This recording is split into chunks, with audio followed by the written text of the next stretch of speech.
So you're still doing that thing that you said you would never do again.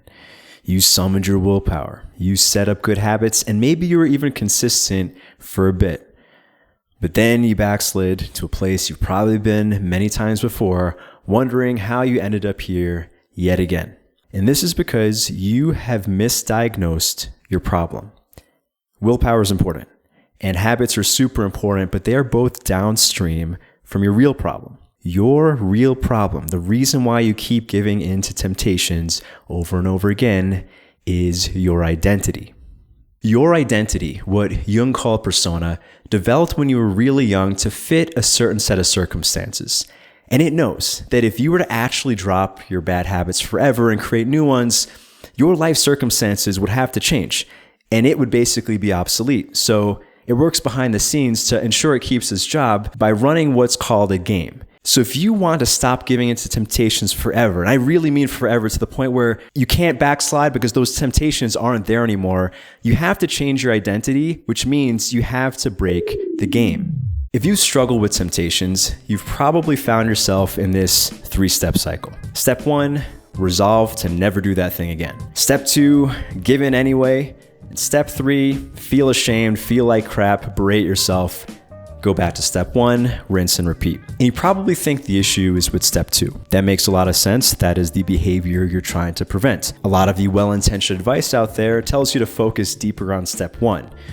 Set bigger goals and intentions, connect with your why, positive affirmations, whatever. And if that works, great.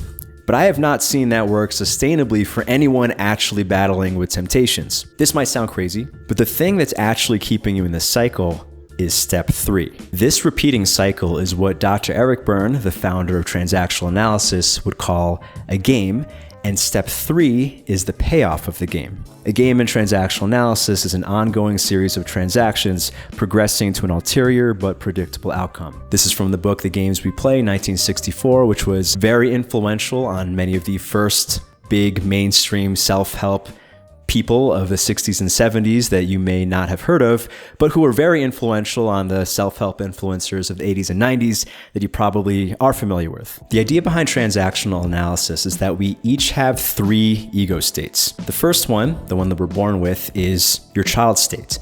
This is your set of raw, internally driven feelings and emotions, and is basically what your personality was like when you were an actual child. The next to develop very early on is your parent state. This is your assumption of morality as given to you by the authority figures that were around when you were a small kid, so your actual parents. Their sense of good versus bad, right versus wrong, better versus worse, normal versus not normal, and basically anything that seemed to give you this kind of sense of morality. Even collections of peers, like your sense of cool versus uncool probably came from the first group of kids that you were around, whatever their consensus of cool was when you're first in school or the kids on your block or whatever. And the thing is, this parent state is in you even if you grow up to disagree with it. So even if you disagree with the morals of your upbringing, you change environments, you don't agree with the kid who bullied you when you were really little, but it's still in there somewhere, which is why a lot of people will say things like, I can hear my mother's judgment in my head or whatever, even though they consciously don't agree with anything that was said. It came into their head at such a young age that they couldn't discern morality. They couldn't filter it out. So it's stuck in there. It's actually imprinted to some degree. And finally is your adult state. This is your normal, rational consciousness. This is the personality that you identify with, but it's not actually what drives your behavior most of the time. So games in transactional analysis are interactions where multiple ego states are interacting at the same time. A simple example would be flirting. When a man and a woman are hitting it off at a bar, let's say, their adult ego states are having some sort of socially normal conversation, but beneath the surface, their child states are having another conversation that tells a very different story. So when it comes to the game of temptations, your adult state resolves to do step 1, but then your child state generates feelings that force you to backslide into step 2 so that your inner parent can berate the inner child in step 3. What we call willpower is basically your conscious adult stage trying to override your child state, which it can do sometimes. But as James Clear has said in many of his writings, willpower eventually fades. If you are physically tired, if you're emotional for some reason, if there's an environmental trigger, or even if you've made a lot of decisions in a given day, your willpower goes down and down and down. And at some point, your adults won't have the strength to override your child, which is what causes the backsliding into temptations. This is also why self-inflicted negative reinforcement tends to not work. There's some well-intentioned advice out there that says if you say, resolve to never eat cake again, and you do it anyway, punish yourself by doing 100 push-ups because the pain of the push-ups will make you not want to eat the cake. It seems to make a lot of sense, right?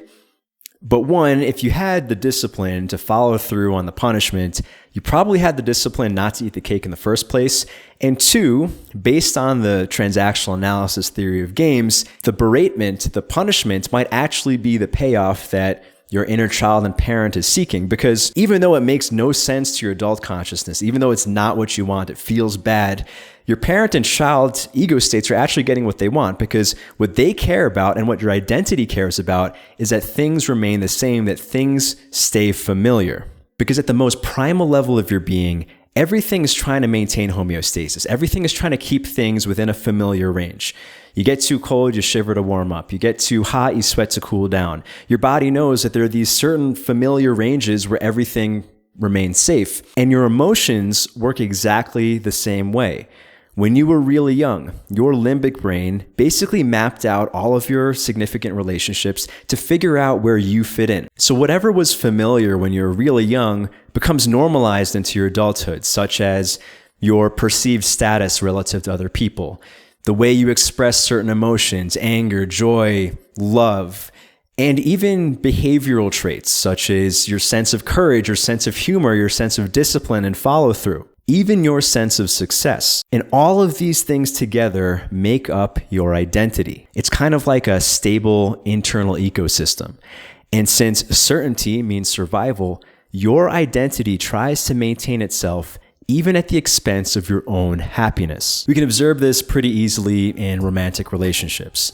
If you've ever had a pattern amongst your exes, kept dating the same kind of person with the same kind of problems, even though your conscious mind wanted none of it, even though you resolved to never again, and you screened your new girlfriend to make sure she wasn't like your old girlfriend she turned out to be anyway, then you know what I mean. The reason why these kinds of relationship patterns emerge, even though your adult state wants none of it, is that your specifically child state was probably looking for someone that matched its imprint of love. It's almost like you had this pre-existing role that it was casting for, which means you either subconsciously sought out this behavior in a person, or even worse, you exhibited certain behaviors that triggered these behaviors in someone new. For example, my buddy Patrick, who's been on the podcast a few times, had this long history of dating intensely domineering women, most likely an imprint from his mother. And even though he was aware of this pattern and he really didn't want it, this type of woman was the only woman he was actually attracted to. Like literally, like on a visceral level in his body, it was the only kind of woman that did it for him, until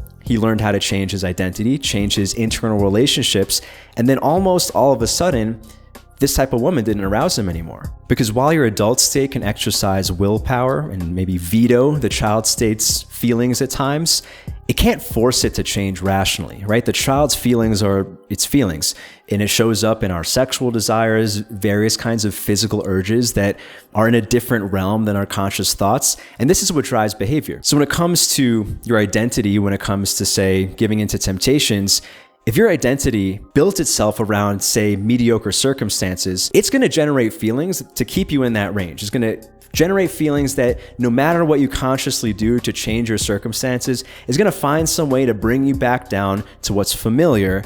And the only way to do that is to break the game, is to break the internal relationships and basically force your child to play something else. So if we look again at the game of temptations, the child generates feelings to do step 2 so that it can get the payoff of step 3, where the inner parent gets to berate the inner child, because even though it makes you, the adult consciousness, feel like crap, it makes the child feel safe, and that repetition is really all it cares about. And this, of course, is what literal children do. My daughter is only 1 year old, and she already plays games with me. She'll do this thing, well, she'll take a piece of food and she'll hold it out in front of me like she's gonna feed me, and then as soon as I reach for it, she pulls it back and giggles. She thinks it's the funniest thing, and it is very cute, so most of the time I play along, but I know how it's gonna go. I've seen this game before, so if for some reason I didn't want that outcome, I wouldn't play into her game. And we need to take this kind of approach with our inner child, generating feelings and creating cycles that we don't want. Don't fool yourself into thinking that this resolution is going to be different, especially if you've done this many times before, because you might be playing into the same exact inner child's game. Instead, you need to give your inner child a different look. You need to show it that the feelings it's been doing, the games it's been playing won't work anymore, which means you have to take it outside of its familiar range. And there's two directions you can go with this. There is the upside, or we can call it the light side approach.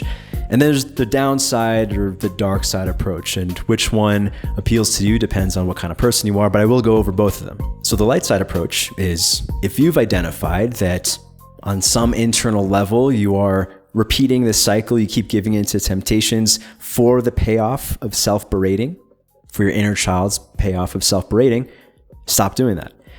Now you might be thinking, well, if I could just control my thoughts, this all would be easy. Well, actually, most of the time when a person recognizes that what's going on within them is an inner child's game, let's say, as opposed to thinking like, oh, there's something wrong with me, just this idea very often allows people to drop their games. In fact, this was Eric Berne's proclamation when it came to basically everything transactional analysis, is when you point out to someone the games they're playing, it usually gives the adult state the opportunity to regain control. Most people are like, oh, that's why I'm doing it. And it resolves some internal conflict and allows them to basically have more control over their behavior. And I'll speak for myself when it comes to my bad behaviors, like looking at screens at night or anything of that sort. When I just think, oh, these feelings, this urge is being generated by a small child within me, I'm like, I'm not going to play that. I'm not going to let this little kid boss me around with his feelings. And even just that simple thought, even that humorous thought, is usually enough for me to just be like, oh, that's not what I need to do. And on a more acute level, you can actually do what Carl Jung called active imagination, where in a Gestalt-like way, you can visualize an inner adult, an inner child, and instead of allowing this cycle where the parent berates the child, you change the dynamic. You can actually imagine your actual parent and you as an actual child when you were very young, and just play out something different. The idea here is to show your child state in a gentle way that it doesn't need this game to feel safe or get attention. It can drop the game and allow you to grow. This approach, of course, is not for everyone. And actually, when it comes to more serious matters and serious temptations and deeper rooted bad habits, I personally prefer the dark side approach. This is also what my boy Patrick did. Ever since he came on the podcast about a year ago, I've gotten a lot of emails from guys asking, how did he go from zero to hero so quickly? And the thing I say to everybody is that the thing he did that most guys don't do is that he went so deep into his pain. Like he dug into his pain. He ripped off the scab. He went into it so hard that he had no choice but to change because he was causing himself so much discomfort. From our model here, he was taking himself so deep down out of his familiar range that his child was like, okay, we need to do something else, and the game had to be nullified. Actually, my favorite time to coach a guy is when he's in the middle of an emotional crisis. A heartbreak, impending divorce, bad rejection, something of that sort. Because in that period of emotional intensity, his mind is plastic. He can change his behaviors. He can change his identity. He can basically recreate his character and his life because he's in a state where his emotional intensity is so high that he can't fall back on old emotional patterns. Like he's not relying on any of his old internal games. So he has a great opportunity to change everything. In fact, whenever a guy comes to me and says something like that, I'm like, good, great. You have this window. You have this period where things are all fucked up and you can remold yourself. It's like you've melted all the metal and you can restructure it. By the way, if you're going through some shit right now, impending breakup, existential crisis, been stuck a little too long, reach out for coaching with me. So link in the description below. I've worked with hundreds of guys over the last 10 years to recreate themselves in their lives. Can't work with everyone right now because I give my clients a lot of time and attention. But if you're a good fit, I'll reach out for a conversation. Just click on the link below, fill out the application, and let's talk. The thing is, you don't have to wait for crisis to befall you. You shouldn't. If you are in any way dissatisfied with your current circumstances, Don't try to make yourself feel better about it. Make yourself feel worse about it. Make yourself feel worse faster. Rub your nose in your shit. Dig into that pain so acutely that you'll have no choice but to change everything. Because the saddest story isn't where the hero feels a bunch of pain.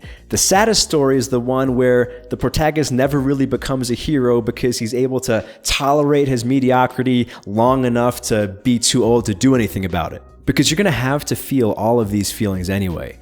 Either you feel it all now in a way that forces you to change everything, or you feel it gradually over your lifetime and then you die. Because this dark side approach, which does sound kind of aggressive because it is, it's kind of like calling your inner child's bluff. You're like, okay, you don't want to grow outside of this range. You won't let us go up. Fine. Let's race down to rock bottom. Let's bring ourselves all the way down where we can't help but find some way to change, where the child has no choice but to drop its games. If you've been stuck in a cycle of temptations, the problem is much deeper than habits or willpower.